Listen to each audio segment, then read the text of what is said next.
اور دور حاضر اور سابقہ زمانے کا قانون کلیہ ہے، جب ماں کے رحم سے بچہ پیدا ہوتا ہے کم و بیش 40 دن تک اس ماں کو خون آتا ہے۔ حضرت آمنہ فرماتی ہیں جب میرے رحم سے محمد رسول اللہ پیدا ہوئے تو مجھے خون نہیں آیا بلکہ نور کی ایک کرن نکلی۔ اس نور کی کرن کی برکت سے میں نے کیسر اور کسریٰ کے محل گرتے ہوئے دیکھے۔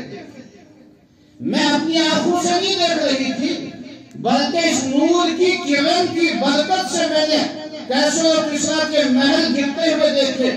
میں سمجھ گئی کہ یہ عام بچہ نہیں ہے، یہ محمد رسول اللہ، یہ معجزات کی بارش ہے۔ نبی علیہ السلام کے زمانے میں اور عرب کا معمول تھا، بدو دیہاتی خواتین شہروں میں آتی اور شہروں سے بچوں کو لے جایا کرتی، ان کو مزدوری ملتی تھی، ان کی پرورش یہ دیہاتی خواتین کیا کرتی۔ ایک دن ایسا ہوا بہت ساری خواتین مکہ مکرمہ میں تشریف لائی، محمد رسول اللہ صلی اللہ علیہ وسلم کو لینے بھی خواتین آئی، لیکن یہ جان کر یہ غریب گھر کا بچہ ہے، اس کا باپ بھی زندہ نہیں ہے، ساری خواتین نے چھوڑا۔ دائی حلیمہ فرماتی ہے میں نے بھی چھوڑ دیا۔ جب مجھے کوئی بچہ نہ ملا میں آخر میں مجبور ہو کر حضرت آمنہ کے گھر پہنچی اور محمد رسول اللہ کو گود میں لے لیا۔ میری لاغر کمزور اونٹنی تھی، چلنے پھرنے سے بہت کمزور تھی اور دودھ بھی نہیں دیا کرتی تھی۔ جب آتے وقت میں اونٹنی پہ سوار تھی میں قافلے سے بہت پیچھے رہا کرتی تھی، قافلے والے مجھے تانا دیا کرتے تھے، لیکن جب میں نے اس یتیم کو گود میں لے لیا، میں نے اسی اونٹنی پر، کیونکہ قافلہ روانہ ہو چکا تھا، میں نے اسی کمزور اونٹنی پر اس بچے کو سوار کیا۔ پہلے خود سوار ہوئی اور اپنے پیٹھ پیچھے اس بچے کو سوار کیا۔ اونٹنی نے چلنے سے انکار فرما دیا، اور جب میں نے اونٹنی اپنے سامنے اس بچے کو رکھا، اونٹنی پہ سوار ہوئی، اونٹنی فوراً اٹھ گئی اور اونٹنی نے تیز رفتار چلنا شروع کیا۔ نکلا ہوا قافلہ ہم نے راستے میں پکڑ لیا اور میری اونٹنی اس قافلے سے آگے بڑھ گئی۔ قافلے والوں نے مجھ سے پوچھا حلیمہ کیا تم نے اونٹنی بدل دی ہے، سواری بدل دی ہے؟ میں نے جواب میں کہا سواری نہیں بدلی، سوار بدلا ہے۔ یہ اونٹنی کمزور لاغر اونٹنی، یہ تیز رفتار چلنا شروع ہوئی، یہ بھی محمد رسول اللہ کا معجزہ تھا۔ اور اس اونٹنی کے تھنوں میں دودھ آ جانا، یہ بھی محمد رسول اللہ کا معجزہ تھا۔ پھر محمد صلی اللہ علیہ وسلم کا شق صدر ہوا بچپن میں دائی حلیمہ کے گھر میں، آپ اپنے رضائی بھائی کے ساتھ بکریوں کے ساتھ تھے اور فرشتے آئے، آپ کا شق صدر ہوا، دل مبارک کو باہر نکالا گیا۔ یہ شق صدر یہ بھی معجزہ رسول اکرم صلی اللہ علیہ وسلم کا ہے۔ ان تمام معجزات میں سے ایک معجزہ ہے معجزہ معراج۔ معجزہ بہت سارے معجزات ہیں، اگر صرف معجزات گننے شروع کر دیے جائیں تو انسان کی زندگی ختم ہو جائے گی۔ معجزات پورے محمد رسول اللہ صلی اللہ علیہ وسلم کی ساری زندگی معجزات ہے، ساری زندگی۔ ان تمام معجزات میں ایک معجزہ ہے معجزہ معراج۔ رسول رحمت صلی اللہ علیہ وسلم کو مکہ کی زندگی میں بہت ستایا گیا۔ آپ کو شعبہ ابی طالب میں 3 سال گرفتار رکھا گیا۔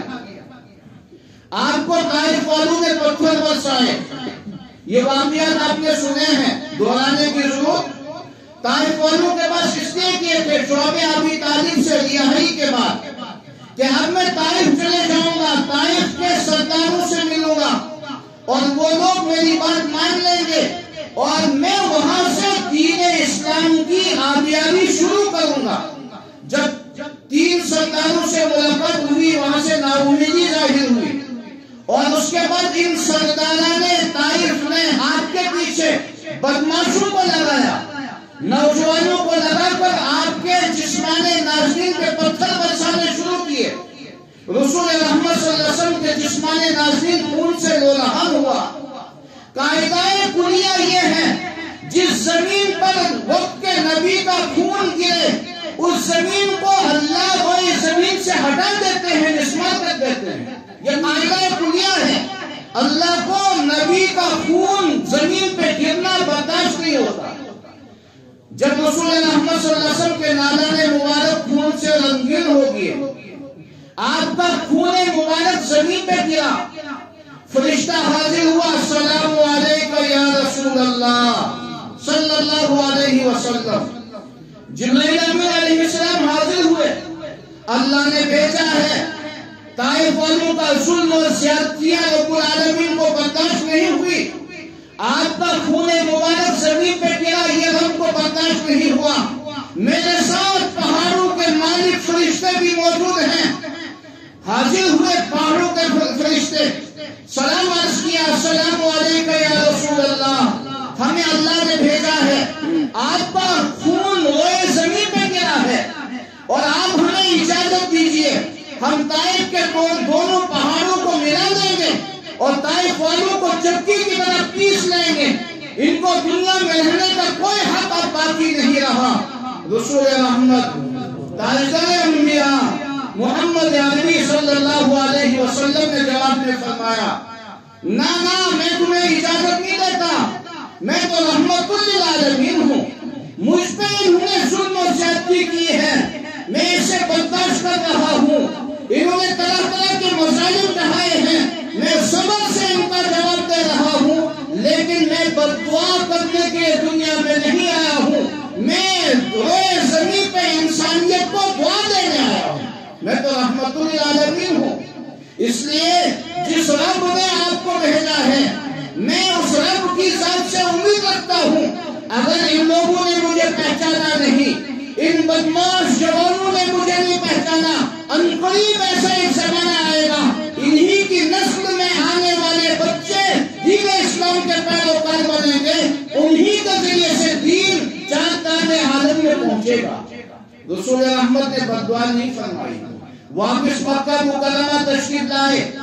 اسی سال میں حضرت خدیجۃ الکبریٰ رضی اللہ تعالی عنہما کا انتقال ہوتا ہے۔ طائف کے پتھر کھا کے آئے تھے، طائف پر ظلم سہ کر آئے تھے، طائف والوں کے مظالم دیکھ کر آئے تھے، اور آج حضرت خدیجۃ الکبریٰ رضی اللہ تعالی عنہما کا انتقال ہوتا ہے۔ حضور علیہ السلام نے اس سال کا نام رکھا عام الحزن، غم کا سال۔ اب غم سے بھرا ہوا دل تھا، اللہ نے سیر و تفریح کرانے کا ارادہ فرمایا۔ دنیا میں ایک قانون ہے، جب ہمسائے کو غم پہنچے، ہمسایہ اس کے پاس جاتا ہے، رشتہ دار اس کے پاس آتا ہے، اڑوس پڑوس کے لوگ آتے ہیں، اس کو دلاسا دیتے ہیں، پھر رشتہ داروں سے کہا جاتا ہے یہ غم سے نرحال ہے، اس کو باہر لے چلو، چہل قدمی کراؤ، اس کو سیر و تفریح کراؤ، سیر و تفریح کے ذریعے سے تھوڑا سا اس سے غم میں اس کا غم ہلکا ہو جائے گا۔ جب مکہ کے مظالم، مکہ کے لوگوں کی ظلمتیں، مکہ کے لوگوں کا ظلم اور زیادتی محمد رسول اللہ صلی اللہ علیہ وسلم پہ بہت زیادہ ہوا، رب العالمین نے سیر کرانا چاہا، اور سیر بھی کون سی؟ جسمانی، روحانی نہیں۔ زمانے حال میں کچھ لوگ کہتے ہیں ممبروں پہ بیٹھ کر کہ حضور کی معراج روحانی ہے، جسمانی؟ حضور کی معراج روحانی ہے، جسمانی نہیں، بلکہ حضور کی معراج جسمانی ہے، روحانی نہیں۔ روحانی معراج محمد رسول اللہ نے 32 مرتبہ فرمائی ہے، جو احادیث میں موجود ہے، یعنی خواب کی حالت میں اپنے معراج فرمائی، وہ 32 مرتبہ رسول اللہ صلی اللہ علیہ وسلم نے معراج فرمائی ہے۔